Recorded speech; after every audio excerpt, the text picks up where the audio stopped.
안녕하세요. 사진작가 이광진입니다. 이번 시간에는 알파7, R5에 대한 사용기를 한번 이야기해 보도록 하겠습니다.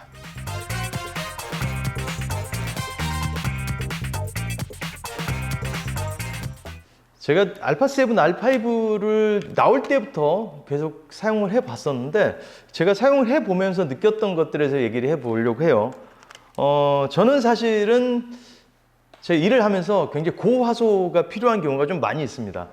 대부분 상업 촬영을 주로 하기 때문에 광고로 사용을 해야 될 때도 있고, 그리고 프린트, 그러니까 인화물로 만들어야 될 때도 있고, 가끔씩은 벽에 크게 걸어야 될 때도 있겠죠. 그랬을 때 알파7, R5죠.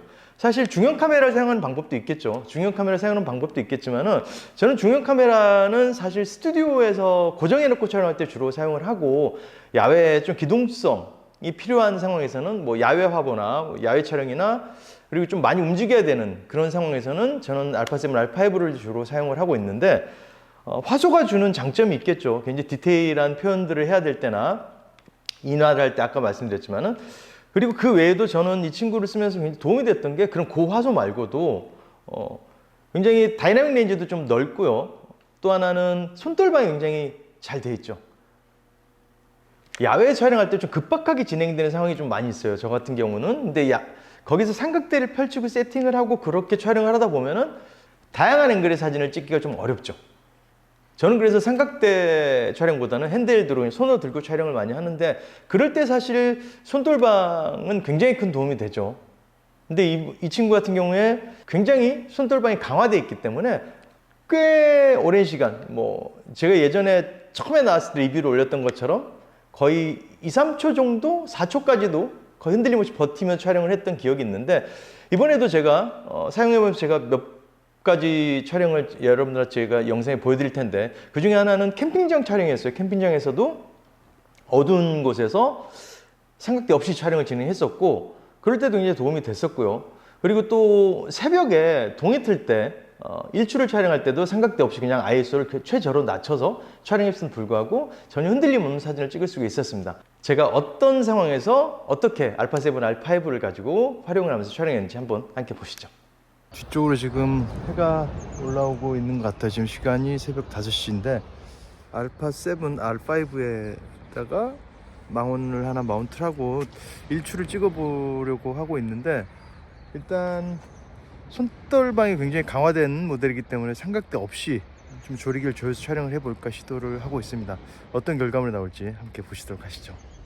자, 촬영을 진행을 하는데, 촬영할 때는 아무리 손떨방이 강화된 모델이라 할지라도 조금 흔들림 최소화시키기 위해서 이렇게 좀 안정적인 자세, 그리고 카메라를 조금 받칠 수 있는 구조물에 기대서 촬영하는 게 아무래도 조금 유리하겠죠. 해가 바다에서 올라오면서 완전히 떠오를 때까지 그렇게 길지 않은 시간이기 때문에 꾸준히 좀 자리와 그 포지션들을 왔다 갔다 하면서 촬영을 진행을 했습니다. 지금 보시다시피 제가 앉았다 일어났다 좀 이동을 하면서 촬영을 하고 있죠. 해가 아마 물속에서 올라오는 데까지 10분 조금 더 걸린 것 같습니다. 보실까요? 어떤 모습으로 해가 떠오르는지.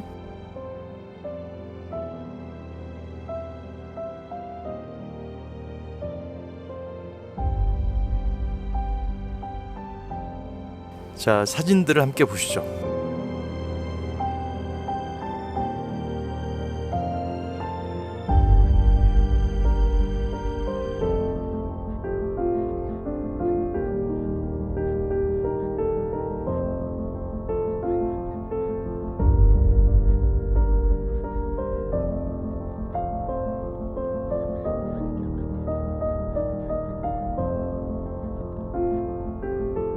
이번에는 공중전화라는 밴드의 콘서트 포스터 촬영과 앨범 자켓 촬영을 진행을 했습니다. 역시나 스튜디오에서도 고화소의 성능은 여전히 발휘를 했는데요. 알파7, R5 같은 경우에는 특히 그 눈 추적하는 그런 AF 성능이 굉장히 뛰어나죠. 그래서 모델들이 굉장히 막 자유롭게 움직인다 할지라도 스스로 알아서 눈을 정확히 포커싱 해주기 때문에 굉장히 눈에 정확히 포커스가 된 사진들을 뽑아낼 수가 있어서 그 점이 아주 마음에 들었습니다. 보실까요?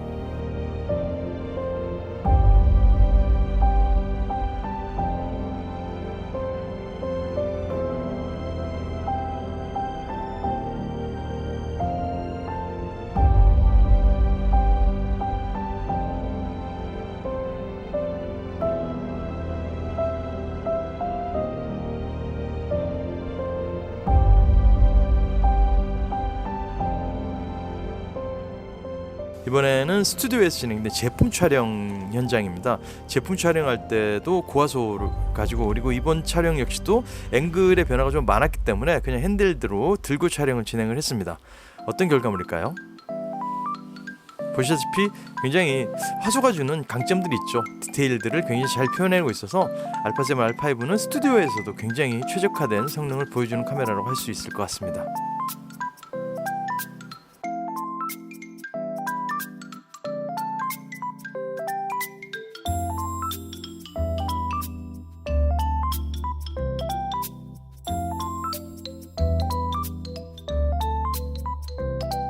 그리고 가장 제가 마음에 들었던 촬영 중에 하나인데요. 이렇게 야외 화보 촬영을 나갔습니다. 야외에서 캠핑 브랜드 화보 촬영을 나갔는데 영상에서 보시는 것처럼 굉장히 많이 움직이고 앵글도 굉장히 자주 바뀌는 그런 촬영이었기 때문에 사실 중형 카메라나 그리고 삼각대를 거치하고 촬영하기에는 굉장히 불편한 상황이었죠. 그럴 때 고화소를 가지고 있는 α7, R5를 가지고 이렇게 노트북과 연결해 촬영할 때 아주 편리하게 촬영을 진행할 수 있었습니다. 특히 스위블 액정을 가지고 있어서 굉장히 조금 어려운 앵글들도 쉽고 편하게 구도를 잡아서 촬영할 수 있었죠.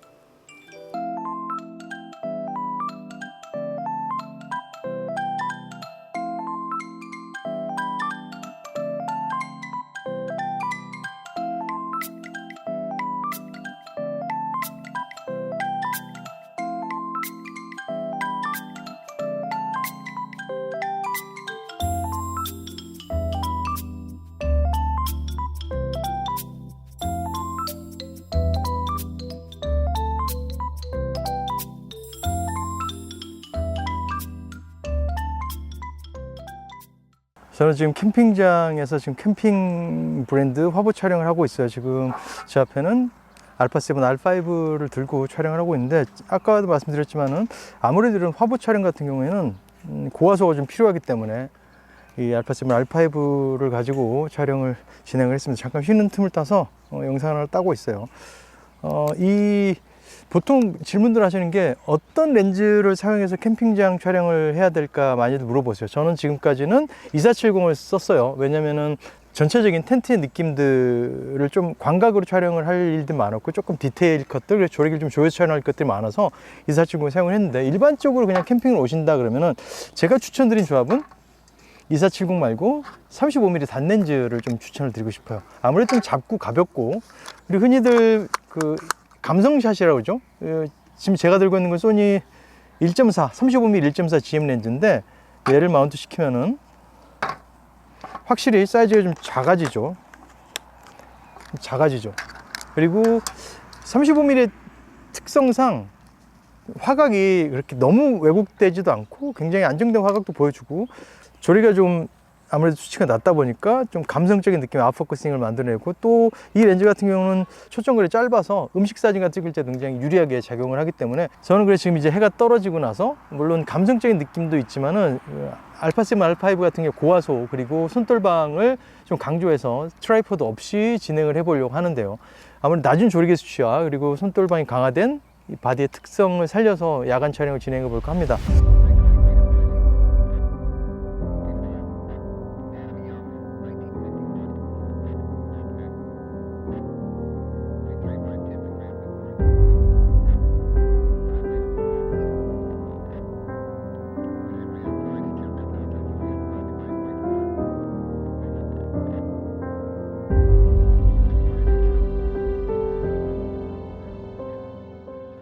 어떻게 영상 잘 보셨나 모르겠고요. 저는 α7, R5를 가지고 고화소지만은 조금 기동력 있는 촬영을 진행을 주로 했었는데, 여러분들은 어떻게 사용하실지 잘 모르겠습니다. 저는 지금도 그렇고 앞으로도 그렇고 조금 만족하면서 사용을 할 수 있는 카메라로 생각을 합니다. 조금 제 사용기가 도움이 되셨으면 좋겠고요. 저는 다음 시간에 조금 더 나은 컨텐츠로 돌아오도록 하겠습니다. 구독과 좋아요 아시죠?